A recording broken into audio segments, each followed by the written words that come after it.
حضرت ایک سوال یہ ہے کہ آپ کو پاکستان میں اور بنگلہ دیش ہندوستان آپ کو ترجمان اہل سنت والجماعت کہا جاتا ہے، ہم کہتے ہیں پیار سے.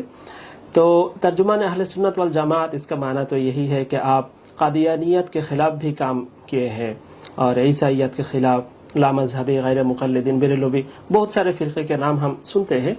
تو وہ سب فرقے بنگلہ دیش میں بھی موجود ہیں اور آپ اس میدان میں بہت آگے بڑھ چکے ہیں ہمارے نظر میں. تو ہمیں کیا کرنا چاہیے بنگلہ دیش میں؟ دیکھیں، میں سمجھتا ہوں کہ میرے بارے میں کچھ غلط فہمیاں ہیں اور عام طور پہ صحیح تصویر سامنے نہیں آتی. میرا جو کام ہے وہ یہ نہیں ہے کہ کسی کے خلاف ہے. میرا کام ہے مثبت. جس طرح آپ نے فرمایا کہ ترجمان اہل سنت والجماعت کہتے ہیں، کوئی ترجمان دیوبند کہتا ہے، کوئی ترجمان حناف کہتا ہے، جو بھی ہے وہ ہر ایک اپنی زبان سے کہتا ہے. لیکن دیکھیں، مجھے جو بھی کوئی لوگ کہتے ہیں اپنے، یا میں اپنے بارے میں کہتا ہوں، تو میری گفتگو مثبت انداز میں زیادہ ہوتی ہے. میرا موقف یہ ہے کہ ہمیں اپنے عقائد اور اپنے مسائل کو اخلاص، اعتدال، دلائل اور تسلسل کے ساتھ بیان کرنا چاہیے.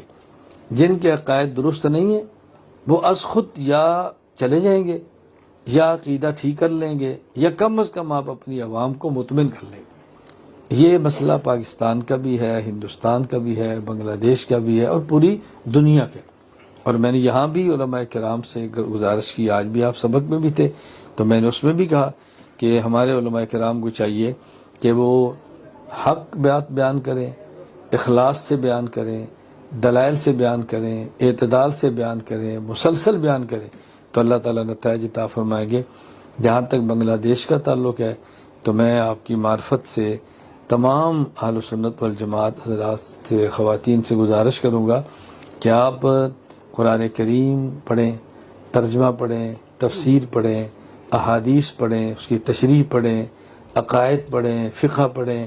اپنے مسلک اور مذہب کو ضرور پڑھیں. اپنا پڑھیں گے تو انشاءاللہ سے کافی حد تک معاملات بہتر ہو جائیں، کافی حد تک بلکہ مکمل بہتر ہو جائیں گے.